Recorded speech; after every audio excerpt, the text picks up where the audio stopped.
Assalamualaikum warahmatullahi wabarakatuh. Salam sehat, salam sejahtera bagi kita semua. Shalom, Om Swastiastu, Namo Buddhaya, dan salam kebajikan. Rahayu, rahayu, rahayu. Baik, pada kesempatan kali ini saya akan memandu acara. Oh ya, sebelumnya saya ingin memperkenalkan diri dulu. Saya Indra Muhammad Yusuf dari PPA Visip UI, akan memandu acara podcast pada kesempatan kali ini. Dan podcast kali ini akan membahas, ini bagian dari riset project DISTP atau Direktorat Inovasi Sains Technopark. Nah, podcast kali ini kita akan membahas tentang infrastruktur yang dibutuhkan dalam membangun sistem, ya. Nah, apa saja infrastruktur atau non infrastruktur yang dibutuhkan untuk membangun aplikasi atau sistem itu sendiri. Nah, kali ini saya tidak sendiri. Nah, ada orang-orang hebat yang ada di samping saya. Mungkin untuk perkenalan bisa langsung memperkenalkan diri. Dengan siapa, Ibu? Selamat jumpa teman-teman semua. Saya Betty Purwandari dari Fakultas Ilmu Komputer Universitas Indonesia. Nah, setelah Ibu Betty, selanjutnya silakan. Halo semua, perkenalkan nama saya Kamila. Saya juga dari Fakultas Ilmu Komputer Universitas Indonesia. Oke, berikutnya siapa nih? Nama saya Jafar, saya sebagai staf PPA di Visip UI. Nah, staf PPA. Tapi untuk proyek riset ini Mas Jafar sebagai apa nih? Saya membantu Ibu Nadia untuk administrasi Ya. Oke. Nah, mungkin untuk beberapa pertanyaan-pertanyaan penting yang teman-teman mungkin bisa lihat ada di layar, ya, ada layar di belakang. Untuk pertanyaan pertama kita langsung saja, ya, untuk mempersingkat waktu biar penjelasannya lebih banyak, lebih padat, lebih detail dari pakar-pakar yang sudah hadir di sini, ya. Mungkin pertanyaan pertama nih untuk Ibu Betty, kita langsung saja. Kesiapan infrastruktur data apa saja yang dibutuhkan nih Bu Betty untuk membangun aplikasi seperti itu? Oke, jadi secara umum setiap aplikasi itu perlu data. Tetapi data itu kan perlu tempat untuk menyimpannya, sehingga perlu hardware atau perangkat keras. Kemudian selain hardware atau perangkat keras, kita perlu software untuk bisa mengolah data tersebut. Jadi perlu software atau perangkat lunak. Setelah itu hardware dan software sekarang tidak sendirian tapi terhubung dengan jaringan. Jadi perlu jaringan komputer, begitu ya. Jadi data, hardware, software, dan jaringan. Dan tentu perlu ada manusia yang bisa mengelola itu semua. Jadi manusia adalah komponen yang kelima. Dan yang tidak kalah penting adalah kebijakan. Karena kalau tidak, nanti data tersebut tidak ada yang bisa bertanggung jawab terhadap validitas dan keakuratannya. Jadi kalau kita bicara masalah infrastruktur data, tentu kita membutuhkan hardware, kemudian ada softwarenya, kemudian ada jaringan, ada manusia untuk mengelolanya, dan yang terakhir ada prosedur atau ya SOP, ya, untuk menjaga supaya data tersebut tetap aman dan akurat. Begitu Mas Indra. Oke, wow. Jadi memang cukup kompleks sekali, ya, untuk kesiapan infrastruktur data yang harus dipersiapkan, ya. Kemudian untuk pertanyaan selanjutnya nih, selain infrastruktur, dukungan apa lagi yang dibutuhkan nih Bu Betty? Ya, jadi kalau dilihat dari 6 komponen tersebut, yang seringkali dimasukkan ke dalam komponen infrastruktur dalam proses pengadaan atau audit adalah yang hardware dan kemudian jaringan komputer tersebut, gitu ya. Sedangkan software itu juga pengadaan untuk bagian dari infrastruktur. Yang di luar infrastruktur yang lebih ada hasanah ke arah ilmu sosial dan ilmu politiknya atau kemasyarakatan adalah manusia dan juga SOP-nya. Dan seringkali kita lupa hanya fokus pada infrastruktur yang terkait teknologi tadi, ya, hardware, software, dan jaringan. Padahal kesuksesan atau kegagalan sebuah aplikasi atau sistem itu seringkali pengaruhnya yang besar itu dari sisi manusia dan dari sisi kebijakan atau SOP-nya gitu Mas Indra. Oke, berarti tadi yang disampaikan sama Bu Betty itu baik dari infrastruktur dan non infrastruktur memang sudah mencakup semuanya ya, itu yang disampaikan ya. Ya. Jadi infrastruktur kita nggak bisa bicara benda mati. Non infrastruktur juga itu betul-betul ada keterkaitannya cukup ini ya, dan cukup erat sekali. perlu balance gitu ya. Perlu balance dari ya. segi kalau kita bikin perencanaan, anggaran sampai nanti pengadaan, evaluasi dan audit ya harus balance ya antara infrastruktur yang teknologi dengan faktor yang lebih ke arah sosial kemanusiaan ya, SDM-nya dan SOP-nya harus balance. Oke. Nah, mungkin untuk pertanyaan selanjutnya, Mbak Kamila, kira-kira menurut Mbak Kamila pemeliharaan untuk aplikasi itu sendiri yang diperlukan seperti apa aja nih Mbak Kamila?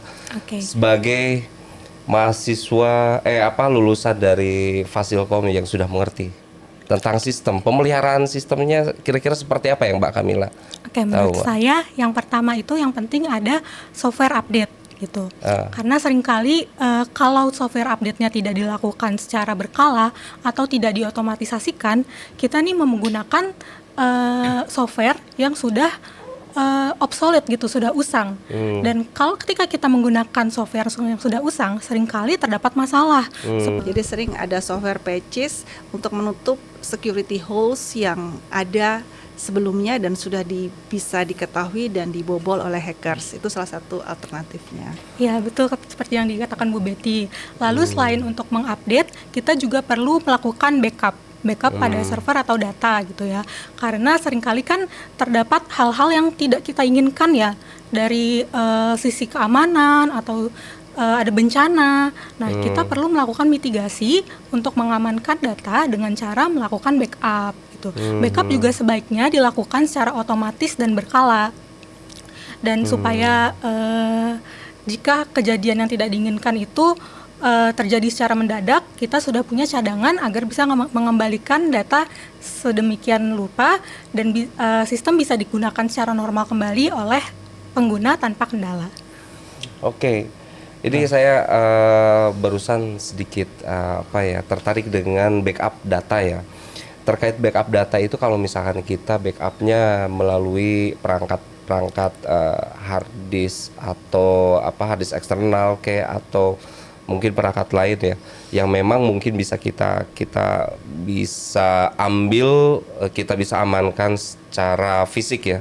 Kalau ternyata backup datanya kita lakukan di cloud, nah sistem cloud ini apakah aman juga untuk kita lakukan backup data seperti itu menurut Mbak Kamila? Kalau menurut saya, saran saya sebaiknya backup data tidak hanya dilakukan ke satu media atau platform. Jadi bisa dilakukan dari eksternalnya maupun internal servernya begitu. Jadi misal kita sudah melakukan backup data di cloud, tapi kita juga bisa melakukan backup melalui server cadangan begitu, atau storage cadangan. Gitu. Storage cadangan. Iya. Untuk backup data itu sendiri ada tipsnya biar aman data kita nggak bocor kayak gitu? Oke, untuk kebocoran berarti berkaitan dengan keamanan data ya Mas. Nah kalau keamanan data sendiri ini dari sisi pengguna atau dari sisi pengembangnya nih Mas? Iya, bisa dua-duanya. Mungkin dari sisi pengembangnya gimana? Kalau dari pengembangnya, sisi pengembang, karena kan data itu penting sekali nih ya kan? Gimana? Dari sisi pengembang sebaiknya menggunakan platform-platform atau open source, bukan yang open source, sorry. Jadi menggunakan media-media platform yang sudah disediakan di pasaran, yang bisa yang open source atau yang berbayar. Tapi biasanya yang berbayar itu lebih aman ya Mas. Lalu untuk dari penggunanya sendiri bisa dengan cara tidak sharing password, lalu juga mengupdate password secara berkala dan tidak menggunakan password yang mudah ditebak. Oke, itu yang umumnya seperti itu ya. Betul. Oke. Nah, mungkin itu dari sisi apa namanya software ataupun hardware ya. Oh, iya. Nah, kalau dari menurut saya itu gimana Bu atau Mbak Betty? Kalau misalkan dari sisi SDM-nya itu minimal misalkan dia punya pengetahuan seperti apa sih? Atau minimal dia misalkan punya sertifikat apa sih untuk menjaga atau untuk memelihara sistem yang sudah dibuat itu Bu? Oke. Ya, tadi Mbak Kamila sudah mengatakan hal yang sangat penting ya, bahwa ada sisi pengembang atau pengelola dan ada sisi penggunanya gitu ya. Dan tadi saya sudah sampaikan bahwa dalam pengelolaan atau pengembangan sistem itu ada dua aspek pentingnya, SOP dan juga manusianya. Nah, kalau dari sisi pengembang atau pengelola, sangat penting kalau mereka misalnya tersertifikasi seperti ISO, ASO 27001 itu salah satu standar yang sekarang banyak digunakan, sertifikasi bagi para pengelola dan pengembang untuk bisa bikin checklist nih bagaimana supaya keamanan data tersebut dapat dipenuhi gitu. Kemudian dari sisi pengguna, memang edukasi itu perlu sekali dilakukan. Seperti antara convenience dan security itu selalu dua hal yang seringkali bertentangan. Ketika kita ada di sebuah tempat, kemudian ada free wifi public, kita serta-merta langsung mau mengaksesnya gitu ya. Tapi kemudian kita lupa bahwa kalau kita pakai free wifi public, itu security-nya bisa sangat rendah. rentan ya, Jadi kalau dari sana misalnya kita mengakses SIAK, tidak ada yang menjamin bahwa data yang kita pertukarkan dengan SIAK itu nggak bisa diintip atau disadap gitu. Oke. Jadi selain pengelola atau pengembang harus tersertifikasi, kemudian auditnya itu juga rutin, tapi pengguna yang tentu kalau di piramida gitu pengembang atau pengelola itu sedikit ya, pengguna yang jauh lebih besar. Betul. Itu memang harus diberikan edukasi, hati-hati dengan convenience atau kenyamanan. Kemudian kalau kita mengakses, kita harus tahu juga apakah jaringan kita aman apa tidak. Dan seringkali kita juga tidak bisa mudah percaya dengan orang-orang sekitar kita ya, teman ataupun keluarga. Karena kalau kita dipercayakan mengelola sebuah sistem data seperti SIAK, itu bukan berarti misalnya anak saya datang, "Mah, pinjem dong password SSO-nya supaya bisa pakai WiFi UI gratis." Jangan ya, pakai mobile data aja, karena sekali dia tahu username sama password saya, tidak ada yang menjamin kan dia tidak ceroboh, sehingga itu bisa bocor ke orang lain. Dan kalau user sama password seorang dosen tahu, ada mata kuliah yang bisa diubah dengan user dan password tersebut. Betul. Atau kalau kita ketika ada di kelas mengajar dengan PC kelas, itu juga harus sering diperiksa oleh pengelola bahwa di PC kelas itu tidak disimpan keylogger yang bisa nangkep username sama passwordnya dosen betul, gitu ya. betul. Nanti ketika login ke SSO atau ke emas, username sama passwordnya ditangkap sama orang-orang yang install keylogger. Ya kan kalau cuma dosen saja mungkin mata kuliah yang bisa diubah nilainya sedikit ya. Tapi kalau beliau wakil dekan 1 gitu, aksesnya terhadap SIAK kan luar biasa. Iya, gitu. betul. Kadang balik lagi itu ke perilaku usernya Ibu ya, perilaku usernya. Jadi memang sangat penting ada edukasi. Yang sifatnya receh-receh tapi gampang diingat gitu ya. Ada beberapa perusahaan gitu yang membagikan gantungan kunci, tapi dalam gantungan kunci itu ada tulisan password itu seperti sikat gigi, harus rajin diganti setiap 3 bulan sekali. Dan seperti sikat gigi jangan diberitahu atau dipinjamkan kepada orang lain. Gitu. Ya, edukasi yang kecil receh tapi kena itu betul. satu hal yang dampaknya bisa sangat positif, tapi di sisi lain juga ada sertifikasi, audit yang harus dilaksanakan oleh baik pengelola maupun pengembang. Berarti memang edukasi itu menyeluruh ya, Iya. dari tingkat user sampai ke developer itu Iya, betul ya. Iya. Jadi keamanan dari pihak user sampai keamanan dari pihak developer terjamin ya kalau sudah edukasinya menyeluruh gitu ya Bu Betty ya. Dan manusia kan tempatnya lupa ya, Iya, jadi perlu diingatkan, Iya. bukannya membosankan atau sok tahu, tapi memang manusia tempatnya lupa. Jadi memang Iya. friendly reminder secara periodik, sebulan, 3 bulan atau per semester itu keperluan yang sangat hakiki di sini. Oke, kembali ke pemeliharaan nih Bu Betty. Tadi Mbak Kamila mengatakan untuk kita mengamankan data tidak di satu storage, tidak di satu tempat ya. Contohnya mungkin kita menyimpan di storage A sekian terabyte. Kita perlu mempersiapkan lagi storage B sekian terabyte untuk menyimpan data ini ya. Nah, kalau memang ini in case ternyata storage A, storage B bermasalah, apa yang harus dilakukan? Anggaplah ini worst case terburuk ya, case terburuk. Sudah membangun sistem, servernya sudah ada, kita sudah backup storage A, storage B, dan ternyata bermasalah semuanya. Harus bagaimana itu? Berdoa. ini kita bicara case terburuk ya. Case terburuknya, sistemnya mau bagaimana nih kondisi memang. seperti itu? Betul, Mas Indra. Karena di dalam dunia ini kan tidak ada yang 100% aman gitu. Betul. Ya. 0,001% ada hal yang tidak sesuai dengan rencana itu selalu terjadi. Betul. Gitu ya. Jadi setiap tambahan backup storage itu tambahan biaya dan tambahan waktu. Jadi yang perlu kita jaga adalah keseimbangan antara biaya dan waktu dengan berapa besar risiko tersebut terjadi.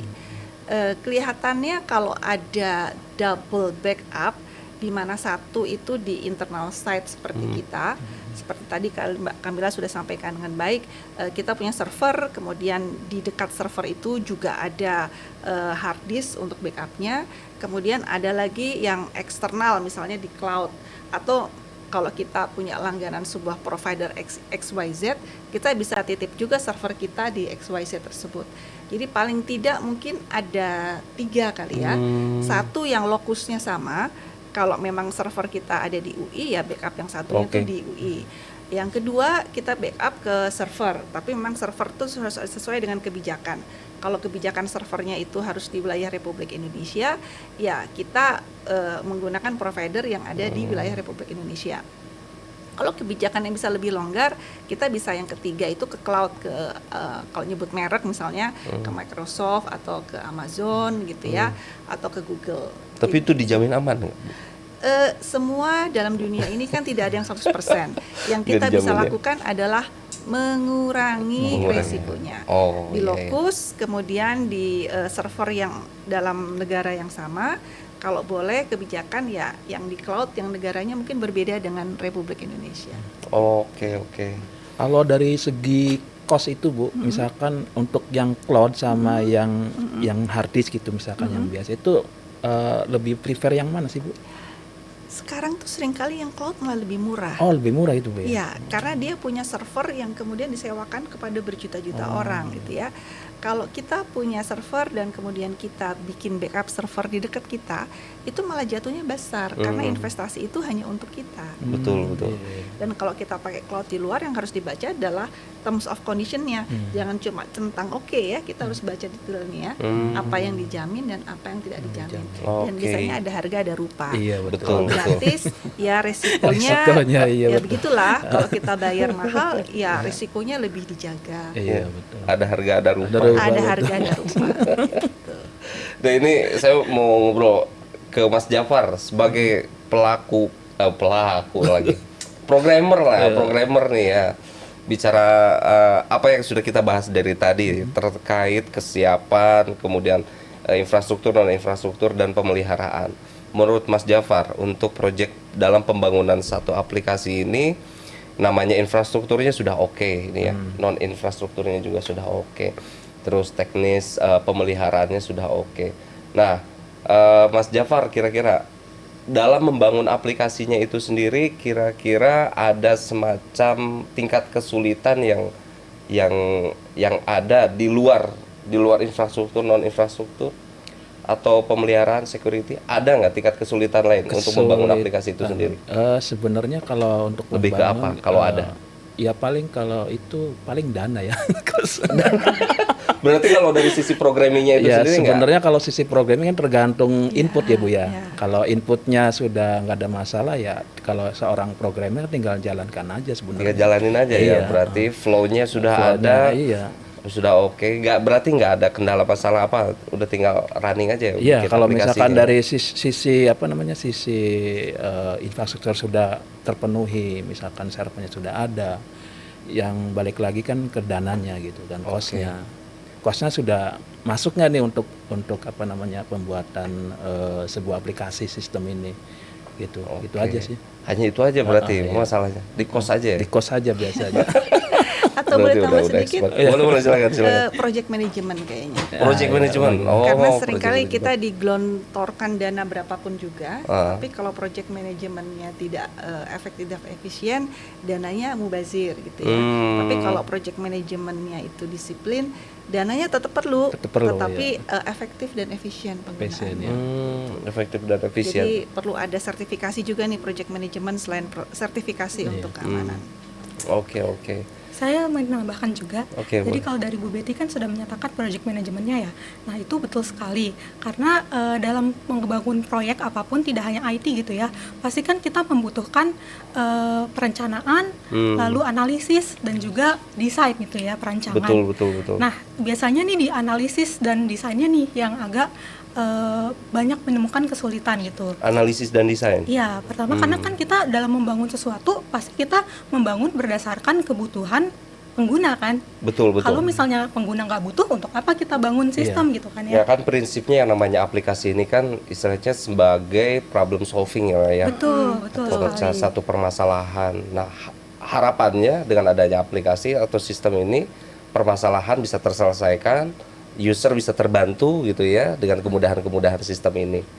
Nah, kembali lagi apa namanya tadi yang Mbak sampaikan dari kesulitan apa namanya di project management.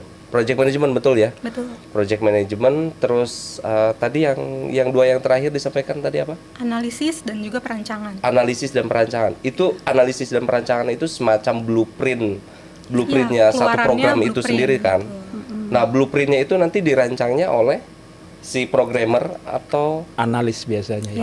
Analis. Beda lagi. Nah, berarti Mbak Betty dan Mbak Camilla ini sebagai seorang analisnya di sini. Iya, jadi memang kami belajar prosesnya mulai dari project manajemennya, planningnya, analis dan desain. Jadi kalau Oke. bikin gedung ya kita harus bikin project manajemennya, kita gambar blueprintnya.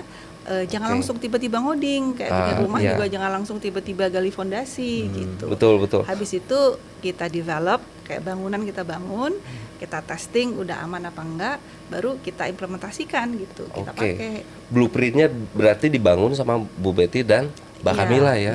Wow, Terus berarti tinggal programmer yang ngoding. Nah, Kalau berarti programmer dari sini diserahkan ke Iya, Mas Java. Iya, Ya, gitu. gitu. Jadi istilahnya programmer itu terima bersih ya dari analis ya. Analis Jadi analis desain. gini ya udah program tinggal jalanin coding. Dituangkan dalam bentuk Ya, program coding. program bahasa pemrograman.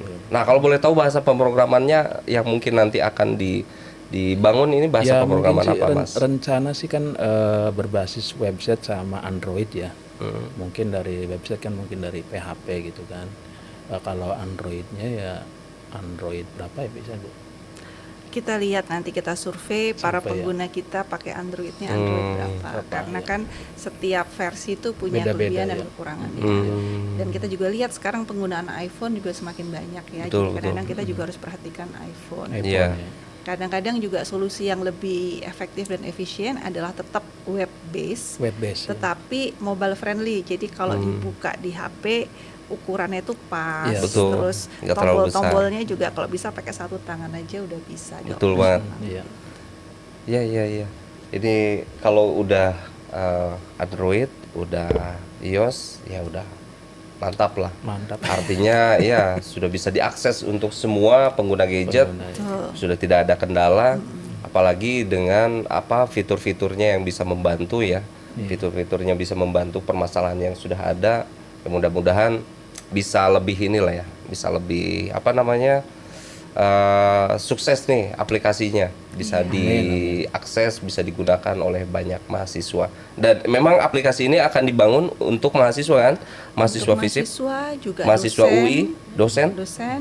juga kawan-kawan dari CIL misalnya. Oke, berarti seluruh Sivitas Akademika Universitas Indonesia. Ya, dan Ya, bukan mungkin- cuma mahasiswa ya, ya, Bu Betty ya. Dan kalau memang disetujui bisa juga oleh pihak-pihak di luar UI ya, karena kita membutuhkan tawaran, misalnya tawaran magang atau tawaran kursus, sertifikasi juga dari pihak-pihak di luar UI. Jadi kita Oke. bisa mulai dari yang kecil hanya di internal UI, tapi kita juga bisa meluas nanti sampai stakeholders yang dari luar UI. Oke. Bertahap. Bertahap ya, luar biasa. Mudah-mudahan nih aplikasinya sukses, bisa digunakan dengan lancar tanpa ada satu kendala apapun ya. Mungkin kendala ada, tapi paling tidak bisa diminimalisir atau bisa nggak sampai muncul lah ya. Kalaupun ada masalah bisa langsung selesaiin sama Mas Jafar. Amin. Masalah-masalah jangan sampai ada masalah besar. Kalaupun ada masalah kecil, insya Allah mudah-mudahan bisa diberesin ya, diselesaikan. Amin.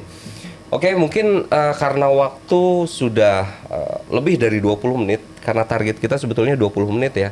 Ngobrol, kalau udah ngobrol Lupa biasanya waktu. lupa waktu nih, sudah asik. Ada aja pertanyaan yang muncul ya. Ya, nggak apa-apa. Nanti kita akan bahas lagi di sesi-sesi berikutnya. Sebelumnya aku mau ngucapin terima kasih banyak ke Bu Betty, Mbak sama-sama, Kamila, Mas makasih. Jafar yang sudah memberikan penjelasan-penjelasan terkait infrastruktur, non-infrastruktur dalam membangun sistem. Nah, aplikasinya yang akan dibangun seperti apa? Tunggu aja, penasaran kan? Nah, nanti kita akan luncurkan, kita akan launching setelah semuanya selesai kita kerjakan. Mungkin itu saja. Terima kasih banyak sekali lagi. Sampai jumpa di podcast berikutnya dengan saya Mas Indra. Betty Purwandari. Kamila Alivia. Jafar Sidik. Terima kasih. Assalamualaikum warahmatullahi wabarakatuh. Dadah, bye-bye.